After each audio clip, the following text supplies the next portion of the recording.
O capítulo 28 do segundo livro das Crônicas trata sobre o reinado de Acás, rei de Judá. É um capítulo que possui 27 versos. Vamos lá então. Acás tinha 20 anos de idade, é a continuação da história, né? No vídeo anterior, capítulo 27, o relato era sobre o reinado de Jotão, rei de Judá. E aí o seu filho Acás é o sucessor. Foi o sucessor. Acás tinha 20 anos de idade quando começou a reinar. E reinou 16 anos em Jerusalém. Ao contrário de Davi, seu predecessor, não fez o que o Senhor aprova. Ele andou nos caminhos dos reis de Israel e fez ídolos de metal a fim de adorar os Balaíns. Queimou sacrifícios no vale de Ben-Hinnom e chegou até a queimar seus filhos em sacrifício, imitando os costumes detestáveis das nações que o Senhor havia expulsado de diante dos israelitas. Também ofereceu sacrifícios e queimou incenso nos altares idólatras, no alto das colinas e debaixo de toda árvore frondosa. Por isso, o Senhor, o seu Deus, entregou-o nas mãos do rei da Síria. Os arameus o derrotaram, fizeram muitos prisioneiros entre o seu povo e os levaram para Damasco. Israel também lhe infligiu grande derrota. Num único dia, Peca, filho de Remalias, matou 120 mil soldados corajosos de Judá. Ô louco. Pois Judá havia abandonado o Senhor, o seu Deus, o Deus dos seus antepassados. Zicri, guerreiro efraimita, matou Maazéias, filho do rei. Azricão, oficial encarregado do palácio, e Eucana, o braço direito do rei. Os israelitas levaram para Samaria 200 mil prisioneiros dentre os seus parentes. Incluindo mulheres, meninos e meninas, também levaram muitos despojos. Mas um profeta do Senhor, chamado Odede, estava em Samaria e saiu ao encontro do exército. Ele lhes disse, estando irado contra Judá, o Senhor, o Deus dos seus antepassados, entregou-os nas mãos de vocês. Mas a fúria com que vocês o mataram chegou aos céus, e agora ainda pretendem escravizar homens e mulheres de Judá e de Jerusalém. Vocês também não são culpados de pecados contra o Senhor, o seu Deus? Agora, ouçam-me, mandem de volta seus irmãos que vocês fizeram prisioneiros, pois o fogo da ira do Senhor está sobre vocês.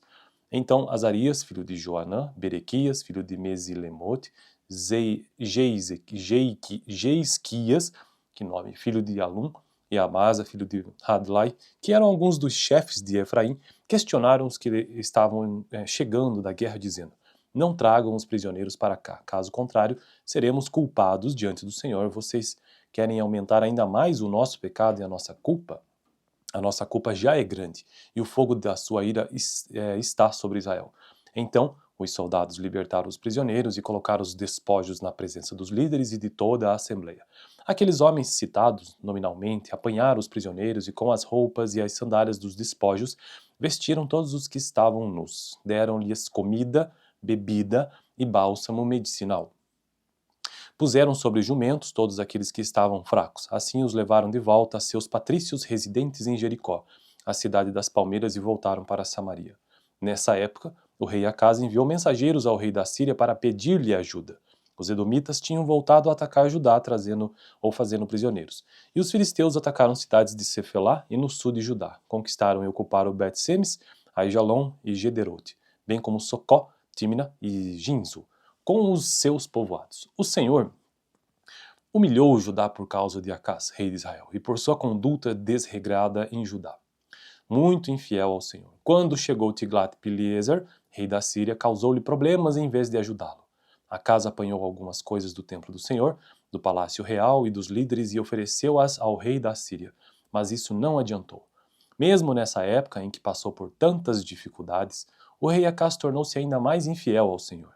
Ele ofereceu sacrifícios aos deuses de Damasco que o haviam derrotado, pois pensava, já que os deuses da Síria os têm ajudado, oferecerei sacrifícios a eles para que me ajudem também. Mas eles foram a causa da sua ruína e da ruína de todo Israel. Acás juntou os utensílios do templo de Deus e os retirou de lá. Trancou as portas do templo do Senhor e ergueu altares em todas as esquinas de Jerusalém. Em todas as cidades de Judá construiu altares idólatras para queimar sacrifícios a outros deuses e provocou a ira do Senhor, o Deus dos seus antepassados. Os demais acontecimentos de seu reinado e todos os seus atos, do início ao fim, estão escritos nos registros históricos dos reis de Judá e de Israel. Acás descansou com os seus antepassados e foi sepultado na cidade de Jerusalém. mas não nos túmulos dos reis de Israel. Seu filho Ezequias foi o seu sucessor. Inclusive, o próximo capítulo, capítulo 29 do livro das Crônicas, será a continuação dessa história, do próximo rei, Ezequias, e a purificação do templo. Bom, nesse canal estou construindo uma playlist de forma bem paciente e aos poucos, sobre a Bíblia, lendo ou então gravando cada capítulo da Bíblia em um único vídeo. Já fiz isso para os seguintes livros, completamente. Então, Gênesis, Êxodo, Levítico, Números, Deuteronômio, Josué, Juízes, Ruth, 1º e 2º Samuel, 1º e 2º Reis, 1º Crônicas, e atualmente estou no 2º livro das Crônicas, de Gênesis a Apocalipse. Também já gravei Apocalipse. Bom, o vídeo anterior foi o capítulo 27, vou deixar aqui no final, caso você tenha interesse, sobre o reinado de Jotão, rei de Judá. Valeu!